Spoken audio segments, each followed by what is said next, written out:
Մամ, դու ծանր բեր ես, ձյունը հանգիստ ու անաղմուկ թափվում էր։ Փողոցը ամբողջովին սպիտակել էր։ Կարծես աշխարհը ցանկանում էր մաքրել ամեն ինչ, բայց որոշ բծեր ձյունով չեն մաքրվում։ Երբ աղջիկս ասաց այդ խոսքերը, կարծես ինչ-որ բան կոտրվեց կրծքիս ներսում։ Մամ, դու ծանր բեր ես, նրա աչքերը սառն էին։ Ոչ թե ձմռան սառնությունից, այլ սրտի սառնությունից։ Ես նայեցի նրան նույն աղջկան, որ 9 ամիս կրել էի սրտիս տակ, որի ջերմության համար գիշերներ անքուն էի մնացել, որի ժպիտի համար կյանքս կտայի։ Այդ գիշեր նույն ձյունածածկ փողոցում նա թողեց ինձ ու գնաց, առանց հետ նայելու, առանց նույնիսկ մի պահ երկմտելու։ Ես նստեցի այգում նստարանին։ Ձեռքերս սառել էին, բայց ձեռքերիցս ավելի սիրտ էր սառել։ Հասկացա, որ այդ որոշումը հանկարծակի չէր։ Նա վաղուց էր հոգնել ինձանից։ Գուցե մեր աղքատությունից,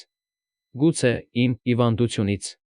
գուցե նրանից, որ չէի կարող լինել մյուս մայրերի նման։ Մի քանի օր անց իմացա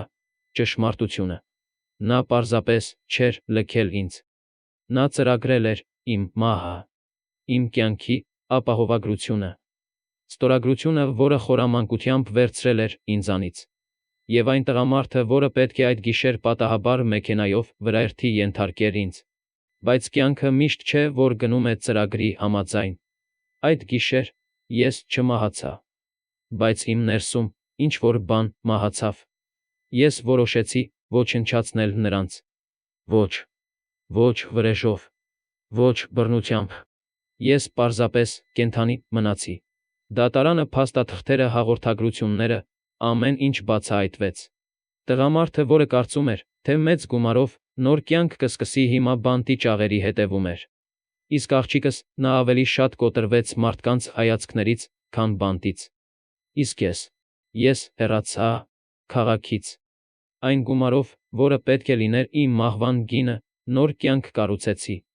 Փոքրիկ քաղաքում գրախանութ բացեցի։ Ամեն օր խոսում եմ մարդկանց հետ, որոնք դեռ գիտեն ինչ է բարությունը։ Երբեմն, երբ գիշերը ձյուն է գալիս, հիշում եմ այդ փողոցը։ Հիշում եմ այն խոսքերը,